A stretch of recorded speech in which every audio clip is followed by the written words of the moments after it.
Twelfth में ma'am आपकी कितनी परसेंटेज आई थी? 84।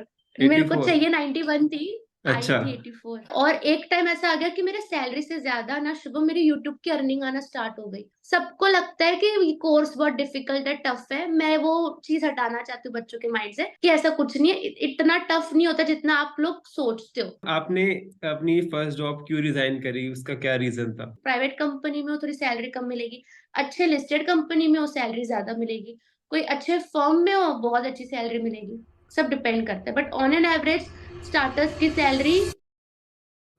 सो hey guys, welcome back to my channel. So this is the another episode of fun conversation series, and इस episode में हमारे साथ जुड़ चुके हैं वो जो कि एक कंपनी सेक्रेटरी है, जो कि एक लॉयर भी है, जो कि एक पब्लिक स्पीकर भी है, एंड साथ ही साथ एक कंटेंट क्रिएटर भी है। So please welcome on my channel CS Neha Patil ma'am. So स्वागत है आपका मैम मेरे चैनल पर। मैम कैसा लग रहा है आपको मेरे चैनल पर आगे? बहुत अच्छा लग रहा है Shubham. First of all thank you for inviting me.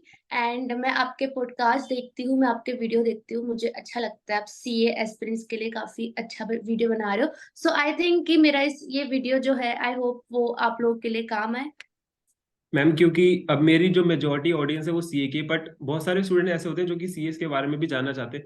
Ma'am उस पे बाद में आएंगे, पर पहले बात करते हैं कि मैम थोड़ा अपना एक एकेडमिक बैकग्राउंड थोड़ा बताओ कि लाइक आपकी स्कूलिंग वगैरह कैसी थी, लाइक आप थोड़े टॉपर बच्चे थे या फिर कैसे थे, बैक बेंचर्स वगैरह, थोड़ा वैसे। अच्छा, तो स्कूलिंग की बात की जाए तो मतलब मम्मी पापा ने तो टच ब्लैक इंग्लिश मीडियम में ही डाला था, क्योंकि क्या होता है ना, पहले के टाइम पे हमारे कास्ट में स्पेशली कि गुजराती मीडियम में डाल देते थे बच्चों को। बट पापा ने इंग्लिश मीडियम में ही डाला था, तो मैंने मेरे भाई बहन को देखा हुआ है घर पे, वो पढ़ते रहते थे, तो नेचुरली हम्म। मेरा भी फिर पढ़ाई में इंटरेस्ट डेवलप हो गया। चैरिटी बिगिंस एट होम वाला सीन है। मैं घर से देख रही हूँ पढ़ाई, तो पढ़ाई में मैं बचपन से ही अच्छी थी। बट एक टाइम आया था, टीनेजर का स्टेज था, तब मैं हम्म। थोड़ा सा मेरा ध्यान भटक गया था। बट फिर ठीक है, वापस दोबारा सब सही हो गया। हाँ, मैं एक बार स्कूल में फेल हुई हूँ, मराठी में। क्या उसके बात कर रहे हो अलावा मैं मैम? कभी फेल। हाँ। वो मैं कहा ना, मेरा ध्यान भटक गया था, तो हम्म। मराठी में फेल हो गई। ओवर कॉन्फिडेंस आ गया था थोड़ा कि मैं तो कर लूंगी ये सब। बट ठीक है, वो रिकवर हो गया। एंड बाकी पढ़ाई में बचपन से मैं सही थी, अच्छा चल रही थी।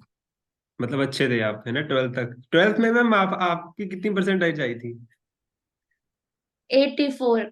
मेरे एटी को फोर चाहिए 91 थी। आई अच्छा। थी 84। तो मैम आपकी हाँ। सीएस जर्नी कैसी, मतलब शुरुआत हुई, आपने सीएस का कैसे सोचा? मतलब बहुत लोग ओके। सोचते हैं कि जैसे होता है ना कि स्कूल से निकलते तो सीए होता है, याद है तो सीएस होता है, तो सीए में टाइप्स का होता है, तो लोग जनरली जो है वो सीए में चले जाते हैं। तो आपका हम्म। सीएस में कैसे आना हुआ? मुझे ऐसा लगता है कि मैंने सीएस को नहीं चुना, सीएस ने मुझे चुना है। क्योंकि मुझे पता भी नहीं था सीएस क्या होता है, to be very honest. Twelfth तक मेरे को मेरे दिमाग में कुछ नहीं था, टू 11th एंड तक, कि मुझे क्या करना है, मुझे कुछ नहीं पता था। और मैं इस चीज को टेंशन भी नहीं लेती थी। बट एक दिन मेरे घर हम्म। पे मेरी बहन की फ्रेंड आई। उन्होंने मेरे से पूछा कि तू क्या करना, क्या प्लान है तेरा आगे। मैंने बोला मुझे कुछ नहीं पता, मैं क्या करूंगी। तो उन्होंने बताया सीएस कर ले। मैं बोली ये क्या होता है। तो फिर उन्होंने समझाया कि सीएस कंपनी सेक्रेटरी कोर्स है, जो अभी मार्केट में थोड़ा ग्रो हो रहा है एंड ऑल। तो मैंने इस पे रिसर्च करना स्टार्ट कर दी। एंड मुझे बोलते ना, पहली मोहब्बत वो हो गई इस कोर्स के साथ, क्योंकि अच्छा। जो सिलेबस था, माय गॉड, मुझे इतना पसंद आया। कंप्लीट लॉ, मुझे अच्छा लगता है लॉ थियरी। एंड लकीली मेरे बिल्डिंग के ना ऊपर ही, लाइक मेरे फ्लोर के ऊपर ही एक मेरी फ्रेंड रहती थी, मुझे पता चला वो भी सीएस ही कर रही है। मैं उसके घर गई, फाउंडेशन की बुक्स उठा के लेकर आ गई। मतलब मेरा फाउंडेशन स्टार्ट भी नहीं हुआ था, उसके पहले ही डिसाइड करने के लिए कि ये है कि नहीं, और मुझे अच्छा लगा। तो इस तरीके से मेरी जर्नी स्टार्ट हुई। फिर 12th स्टैंडर्ड में गए, 12th की पढ़ाई की, क्लासेस ढूंढा एक अच्छा सा, स्टार्ट हो गई फिर जर्नी। तो मैम आपको सीएस जर्नी के दौरान कुछ सवाल तो आएंगे कि सीएस क्यों कर रही है, सीएस से अच्छा सीए कर लेती, कुछ ऐसे सवाल का अच्छा। सामना किया था क्या आपने? आ, हाँ, क्या करे। मतलब ऐसा मतलब क्या होता है ना, जब मैं सीएस किसी को बोलती हूँ कि मैं सीएस कर रही हूँ, तो पहले सब यही बोलते थे कि ये क्या होता है, तो मैं एक्सप्लेन करने के लिए बोल देती थी सीए जैसा ही होता है। तो फिर वो हम्म। बोलते थे कि सीए कर लेते इससे अच्छा।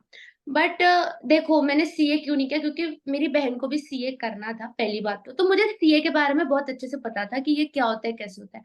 बट देखो शुभम, ऑफेंड मत हो जाना, बट मैं सच बता रही थी कि मुझे ऐसा लग रहा था उस टाइम पे, जो भीड़ भीड़ भेड़ चाल में सब चल रहा है, तो मुझे नहीं वो करना। सही मेरा बात है। ऐसा थिंकिंग था उस टाइम पर। मैं भी एक टीनेजर ही थी। मेरा ये थिंकिंग था उस टाइम पे कि जो सब कर रहे हैं मैं क्यों करूं। और सीएस में उस टाइम पे इतने बच्चे नहीं थे। और सीए का syllabus was more practical, accounts. मुझे अकाउंट्स पसंद था बट इतना नहीं जितना लॉ पसंद है। तो सारी चीज वो हो रहा था, मिक्सअप हो रहा था कि हाँ सीएस ही करना है मुझे। जो मुझे पसंद है वो वही है। यहाँ पे ज्यादा ज्यादा क्राउड भी नहीं है एंड इसका स्कोप भी अच्छा होगा। इसलिए फिर मैंने सीएस किया। तो मैम थोड़ी सी अपनी सीएस जर्नी बताओ कि कैसे शुरुआत हुई, लाइक फाउंडेशन की जर्नी, फिर एग्जीक्यूटिव की, फिर प्रोफेशनल की, थोड़ा सा वो ब्रीफ दे दो। अच्छा, डन। तो मैंने ट्वेल्थ में क्लासेस ढूंढना स्टार्ट कर दिया एंड फिर एक क्लासेस है जो मुझे मिली फाउंडेशन के टाइम पर, तो मैंने क्लासेस ज्वाइन कर ली। अब क्या होता था ना फाउंडेशन में कि एकदम चिलैक्स क्या होता है ना शुभम, फाउंडेशन सीएस का एकदम इजी स्टेज है।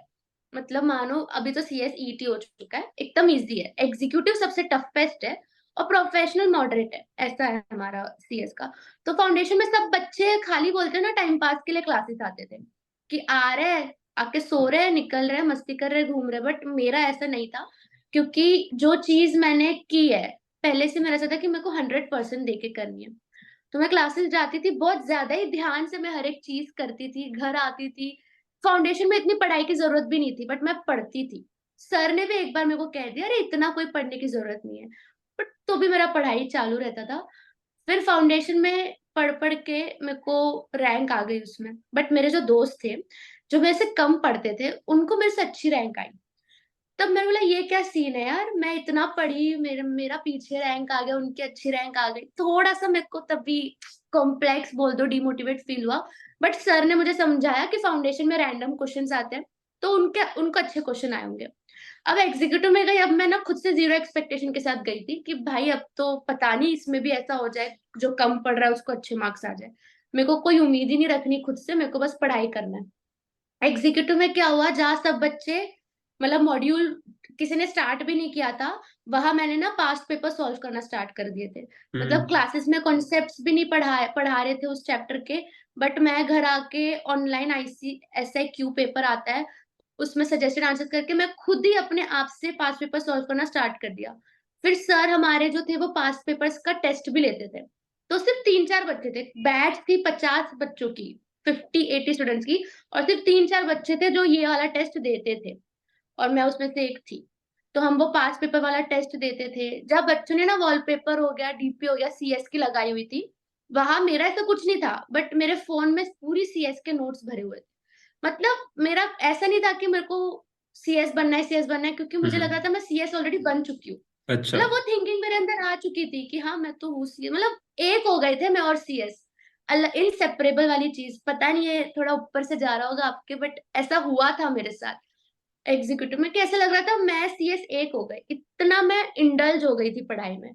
और एग्जीक्यूटिव में टैक्स का पेपर था, जब पेपर की बारी आई, वो पेपर इतना अनप्रिडिक्टेबल पेपर था। मतलब सारे बच्चे उठ के जा रहे थे अच्छा। और मैं, हाँ हाँ, बहुत लास्ट 10 ईयर ऐसा पेपर नहीं आया था जो उस टाइम पर आया था। बट ठीक है, मैंने बोला करना तो है ही, इतना पूरी साल की मेहनत थोड़ी ना वेस्ट करेंगे। मैं कर दिया अटेम्प्ट।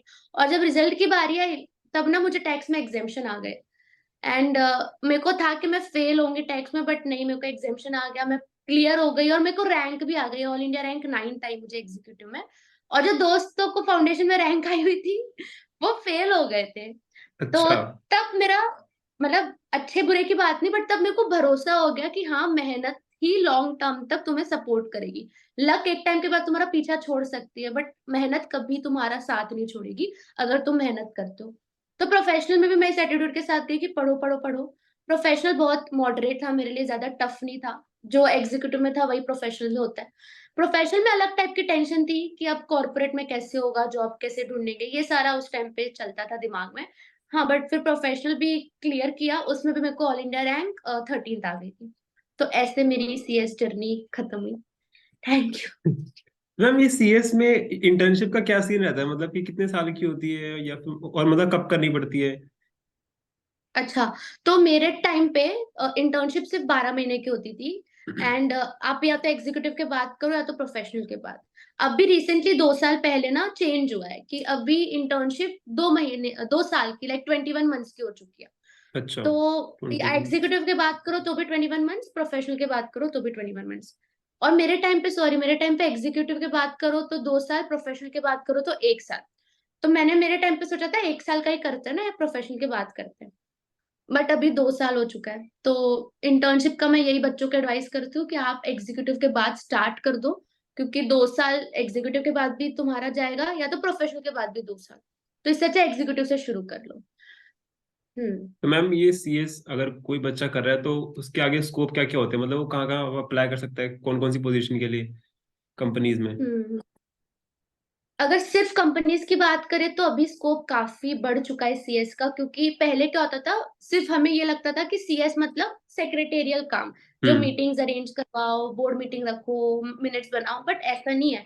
अभी कंप्लाइंस में भी स्कोप आ चुका है। एक होता है कंप्लाइंस मॉड्यूल, सारे कंपनीज, पूरे कंपनी का हर एक act, labour act, factory act, सब कुछ कंप्लाइंस डिपार्टमेंट हैंडल करते हैं, उसमें हमारा रोल है। सेक्रेटेरियल में तो है ही हमारा रोल। लीगल में भी हमारा रोल आ जाता है कि कॉर्पोरेट कोई सूट्स होते हैं, कॉर्पोरेट कोई एक्शन लिया जाता है कोर्ट, तो वहां हमारी एडवाइस लेते हैं। तो कंपनी में ये 3 डिपार्टमेंट में आप काम कर सकते हो। और अगर आप स्टॉक एक्सचेंजेस में चले जाते हो, जो बीएससी होता है, एनएससी होता है, तो वहां पे पूरा एक आईपीओ डिपार्टमेंट होता है, एमएनए डिपार्टमेंट होता है। वहां पे आपको काम मिल सकता है, क्योंकि अभी मेरे काफी फ्रेंड्स हैं जो बहुत अच्छा अर्न कर रहे हैं स्टॉक एक्सचेंजेस में, आईपीओ डिपार्टमेंट में। तो वो एक बहुत अच्छा स्कोप है। एमएनए जो कि मर्जर अमाल्गमेशन होता है, वहां पे स्कोप होता है। कंपनीज में ये हो गया। और आप फर्म भी कर सकते हो, खुद की प्रैक्टिस स्टार्ट कर सकते हो, पीसीएस बोलते हो इसको, प्रैक्टिसिंग कंपनी सेक्रेटरीज। फिर आर्बिट्रेशन कंसिलिएशन में भी अभी काफी सारा स्कोप हमारा ओपन हो चुका है। आर्बिट्रेशन कंसिलिएशन में आप कर सकते हो। सो ट्रेडमार्क स्पेशलिस्ट हो गया, कि ट्रेडमार्क हो जाता है, गुडविल जैसे हो जाता है, ये सारी चीजें जो होती है उसमें भी स्कोप है। तो ऐसा नहीं कि स्कोप बहुत लिमिटेड है। और अभी तो यूट्यूब मतलब जैसे मैं यूट्यूब कर रही हूँ, टीचिंग हो गई, हम्म। आप अनलिमिटेड है। मेरे से पहले कोई यूट्यूब में स्कोप नहीं था सीएस का। तो आप अपना आउट ऑफ बॉक्स दिमाग भी लगा सकते हो कि अब किस में स्कोप ढूंढना है। क्योंकि मैं इसलिए बता रही हूँ, क्योंकि सीएस के थ्रू ही तो मेरा चैनल है ना, ग्रो हुआ है। तो अर्निंग तो हमें भी यूट्यूब पे होती है। तो आउट ऑफ द बॉक्स आप कुछ सोच के भी कुछ स्कोप इसका निकाल सकते हो, बाकी स्कोप है मार्केट में। तो मैम आपने जैसे सीएस करी है, तो सीएस के साथ मैम आपने एलएलबी का कैसे सोचा, मतलब कि सर एलएलबी भी साथ में करते हैं, तो इसका कुछ क्लियर करो। देखो शुभम, सीएस जो करते हैं ना, हम्म। सारे ऑलमोस्ट 90% ना लॉयर भी करते हैं। तो ये ऐसे समझ लो हमारा रिचुअल है कि सीएस के साथ लॉ भी करना है। तो जब सीएस का तभी पता था कि क्लियर होने के बाद हमको एलएलबी भी करना ही है। कोविड का टाइम था जब मैं सीएस बनी थी। तो उसमें फटफट फिर मैंने लॉ के लिए भी अप्लाई कर दिया। वो सीईटी होती है एंट्रेंस, वो भी दे दिया। एंड ऐसा नहीं है कि आप लॉ करोगे तो आपको मतलब, या मतलब लॉ नहीं करोगे तो डिमांड आपकी कम हो जाएगी, ऐसा बिल्कुल भी नहीं है। एचडीएफसी के जो हेड सीएस है अजय अग्रवाल सर, मतलब मेरे उनके साथ इंटरव्यू हुई थी।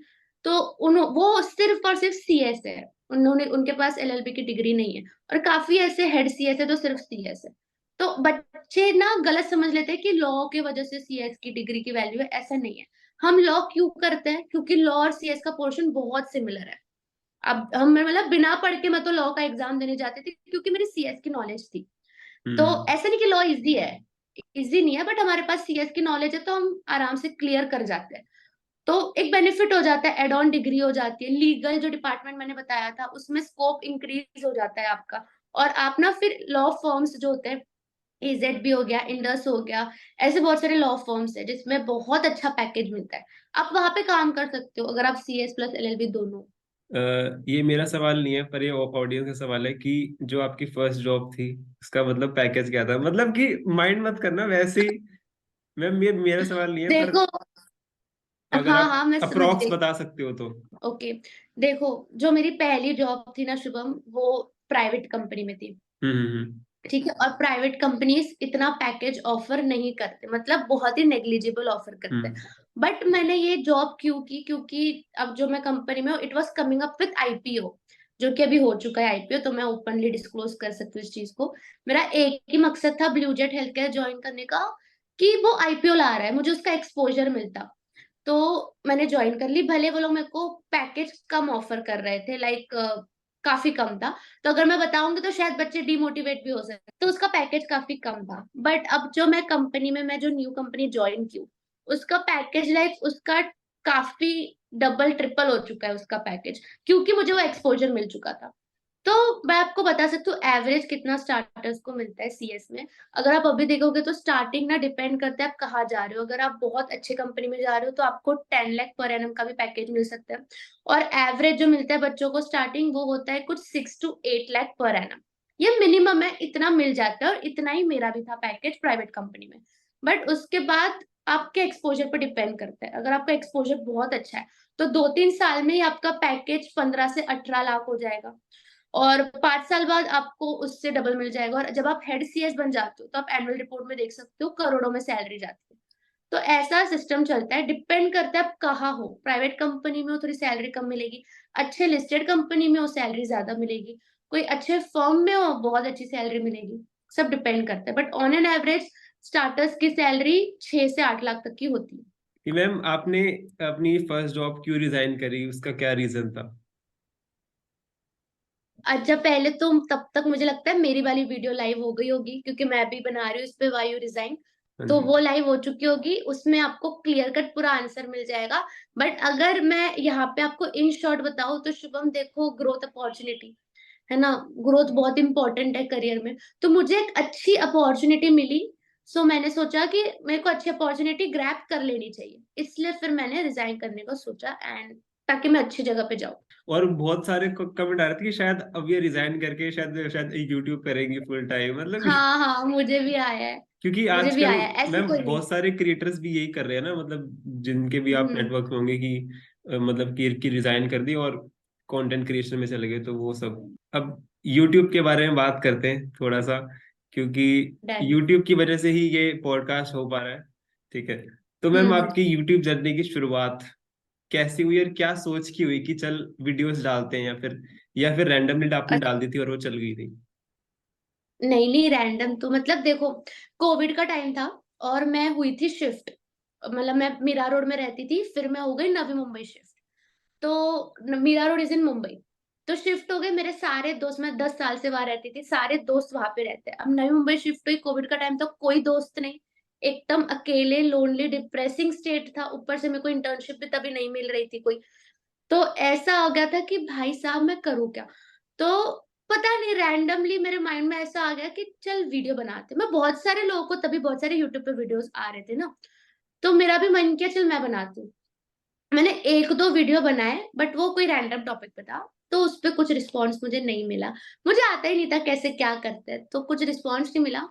बट फिर उसके बाद मैं मेरे लिंक्डइन पर ना मेरे को काफी मैसेज आते थे बच्चों के कि दीदी आपको रैंक कैसे आई है एंड ऑल। तो मैंने सोचा चल इस पे वीडियो बनाती हूँ ना।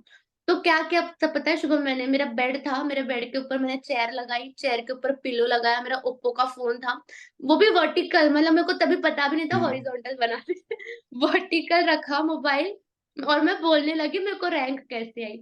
फिर मैंने वो वीडियो कर दी अपलोड। अब वो वीडियो हिट हुई, मतलब उस पे अचानक से इतने व्यूज, मैं ऐसा, ये मेरा ही वीडियो है जो इतना हिट जा रहा है। तब उस पे कमेंट्स आना स्टार्ट हो गए कि मतलब बच्चों की डिमांड बढ़ गई कि दीदी कैमरा क्वालिटी इंप्रूव करो, लाइट डालो, दीदी वीडियो ऐसे बनाते हैं। एंड तब मैंने थोड़ा रिसर्च करना स्टार्ट किया कि कैसे वीडियो बनाते हैं एंड ऑल। तो धीरे धीरे ना, मतलब विद इन, मैंने अप्रैल 2021 को पहली वीडियो डाली थी सीएस को लेकर। और मतलब 4 महीने में ही ना मेरे ऑलमोस्ट 10,000 हो गए थे सब्सक्राइबर। तो वो ग्रोथ अच्छी थी मेरी उस टाइम पर।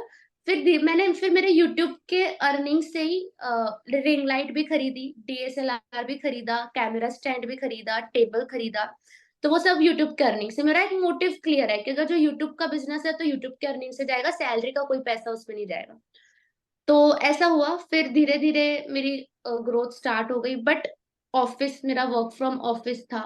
जो फ्रेशर था, टाटा कैपिटल जो मेरी इंटर्नशिप थी वो तो घर से बैठ के थी, तब दिक्कत नहीं आई। बट जैसे ऑफिस स्टार्ट हुआ तो थोड़ा प्रॉब्लम आ गया कि अब यूट्यूब कैसे मैनेज करें, क्योंकि बहुत थक जाते थे ऑफिस में, आईपीओ का काम भी होता था। तो बच्चों ने नहीं, मतलब मेरे दोस्तों ने मेरे को एडवाइस किया यूट्यूब छोड़ दे, क्या यूट्यूब शूट्यूब करना, तू एक काम कर, जॉब कर, अपन प्रोफेशनल है यार, यूट्यूब यूट्यूब अपने लिए नहीं है। बट मेरा मन नहीं मान रहा था, मेरा मन ऐसा था नहीं नहीं यार, तेरे को तेरा पैशन है ये चीज, तो भले मैं दिन रात एक कर लूं, बट मैं दोनों करूंगी। सबको इम्पॉसिबल साउंड कर रहा था ये, सबको लगा 2-3 दिन का नाटक है, अपने आप ठीक हो जाएगी। बट मैं डेली घर पे आती थी रात के 8 बजे, कुछ 7-8 बजे, फिर फ्रेश होती थी, वीडियो बनाती थी, रात तक एडिट कर, तब तो एडिटर भी नहीं था मेरे पास। तो रात तक खुद ही एडिट करती थी और फिर डेली सुबह उठ के अपलोड कर देती थी। मेरा ऐसा एक टाइम ऐसा आ गया कि मैं बीमार पड़ गई, कि 2 दिन तक मैं हॉस्पिटल में एडमिट थी, क्योंकि मैं अपने आप पे ध्यान नहीं दे पा रही थी। बट फिर भी मेरा कीड़ा खत्म नहीं हो रहा, रिकवर हम्म। हुई, दोबारा मैं वीडियो वीडियो सब स्टार्ट हो गया। एक टाइम ऐसा आ गया कि मेरे 50,000 हो गए, ठीक है। और एक टाइम ऐसा आ गया कि मेरे सैलरी से ज्यादा ना शुभम मेरी यूट्यूब की अर्निंग आना स्टार्ट हो गई। तब सब लोगों को लगा हाँ बंदी कुछ कर रही है, फिर सब लोग ने बोलना स्टार्ट किया, नहीं नहीं अब यूट्यूब मत छोड़, यूट्यूब मत छोड़। वैसे भी कौन सुनता है, मैं तो अपनी सुनने वालों में तो, कि जो सही मेरा बात है। मन करे मैं करूंगी। तो धीरे धीरे फिर ऐसे ग्रोथ स्टार्ट हो गई। धीरे धीरे मुझे समझा रिंग लाइट है, ये सब है, फिर आईफोन खरीदा मैंने। अब मेरा बहुत सॉर्टेड है, मेरा पूरा देखो स्टूडियो भी बना लिया अब, सही बात आईफोन है। से रिकॉर्डिंग भी करती हूँ सब। ऐसे स्टार्ट हुई मेरी कुछ जर्नी यूट्यूब की। मैम आपने जब 100 के हिट किया था तो उस टाइम की मतलब फीलिंग क्या थी, बस ये बता दो, क्योंकि मैम मैं भी वो फीलिंग जीना चाहता हूँ। मेरे भी ये नहीं, तमन्ना। बहुत जल्द होगी, बहुत जल्द होगी आपके साथ वो सब।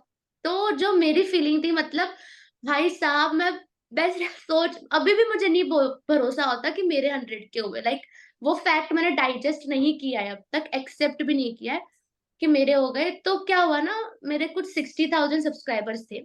उसके बाद मैंने एक शॉर्ट डाली, हम्म। वो शॉर्ट इतनी वायरल हो गई, मतलब 6 मिलियन कुछ उसमें भी व्यूज आ गए। वो बच्चों को इतनी अच्छी लगी शॉर्ट्स कि मेरे मतलब धड़ाधड़ सब्सक्राइबर्स बढ़ते गए। और उस टाइम पे मैं मेरे सब्सक्राइबर्स काउंट नहीं कर रही थी, क्योंकि आईपीओ के काम में बिजी थी, तो वो यूट्यूब स्टूडियो में ओपन भी नहीं कर रही थी, कुछ मैंने एक हफ्ते बाद ओपन किया, एंड मेरे 10,000 इंक्रीज हो गए थे subscriber. And I was like ये कैसे हुआ, फिर देखा मेरी शॉर्ट वायरल हो रही है। तो मैंने कंटेंट, मतलब तो अपना तो कंटेंट चल ही रहा था साइड बाय साइड। फिर धीरे धीरे 80 हो गए, धीरे धीरे 90 हो गए। आई ये with in a span of 1-2 months हुआ है, मतलब बस बस ऐसी ग्रोथ चाहिए अक्टूबर। बस। हाँ हाँ। हाँ। तो पता नहीं क्या, फिर उस टाइम पे 90 हो गए, आई वाज सो मतलब बिजी आईपीओ के काम में, कि मेरे को वो खुशी महसूस होने का मौका नहीं मिल रहा था कि भाई 90 के हो रहे हैं मेरे। बट आईपीओ हो गया नवंबर में, ठीक है। उसके बाद मैं एक एक दिन एकदम मेरे यूट्यूब स्टूडियो को देखती रहती थी कि वाह यार मेरे हो गए 9192। एंड जैसे ही 100 के हुए, एक बोलते ना मेरे सांस में सांस आई, कि यार फाइनली जो चीज मैं सोच रही थी कि मेरे कभी दिख रहा आपको सिल्वर प्ले बटन, कि ये मेरा, मेरे को लग नहीं रहा था मेरे को कभी इतना जल्दी मिलेगा, क्योंकि हम्म। सीएस जो मेरा चैनल है उसमें आई डोंट थिंक सो जो ऐसे इन्फ्लुएंसर जो उसका 100 के हुआ है, कोई नियर बाय भी नहीं है 100 के हम्म। कितने। तो मुझे नहीं लगा था, मैं तो अभी की आई हूँ, मेरा क्या होगा। बट हो गया, तो वो सारी चीजें मुझे फ्लैशबैक आ रही थी कि मैं कैसे वीडियो बनाती थी, कैसे सोचती थी, और अब वो चीज हो गई। हाँ बट अब आगे का और सोचना है, अब जो हो गया सो हो गया। मैम मुझे भी ये सिल्वर बटन यहाँ लगाना है पीछे, मेरे को यही सिल्वर बटन अच्छा, लगाना है मेरे को अपना। पता नहीं कब नहीं आएगा। बहुत, आप भी कितनी मेहनत कर रहे हो ना, वो अब मेहनत करने वालों की कभी हार नहीं हाँ नहीं होती। होती।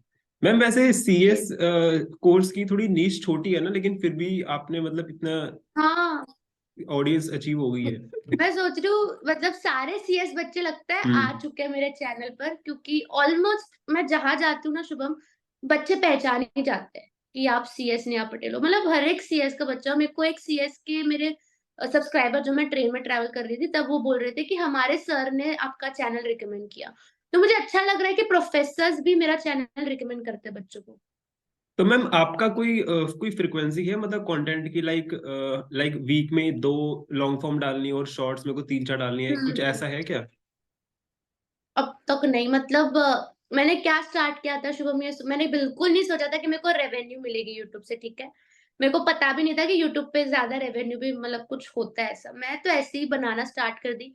बट मेरे को फिर पता चला चैनल मोनेटाइज होता है, और फिर मेरे को ब्रांड्स अप्रोच करना स्टार्ट किया। तो मेरा मोटिव कभी पैसा कमाने का नहीं था यूट्यूब से। तो वो इंटेंशन अभी भी मेरे माइंड में नहीं है कि हाँ चलो मैं इस दिन ये डालूंगी, उस दिन वो करूंगी। जब लाइक मेरा यही है कि हफ्ते में एटलीस्ट एक वीडियो तो मैं कोशिश करूं, मेरे एंड से एक वीडियो चली जाए। डे कोई फिक्स नहीं किया है कि कब जाए। और शॉर्ट्स ना इंस्टाग्राम पे मैं डेली हर 2-2 दिन में रील डालती हूँ, तो वो शॉर्ट्स फिर मैं यूट्यूब पर भी डाल देती हूँ। ऐसा चल रहा है सीन अभी तो। मैम आप अपने चैनल को कहाँ देखते हो, लाइक आप कहाँ तक पहुंचाना चाहते हो, लाइक कुछ फ्यूचर प्लान्स है लाइक यूट्यूब को लेकर, लाइक मतलब कि पॉडकास्ट स्टार्ट करना है या फिर कुछ और सीरीज स्टार्ट करनी है, कुछ ऐसा?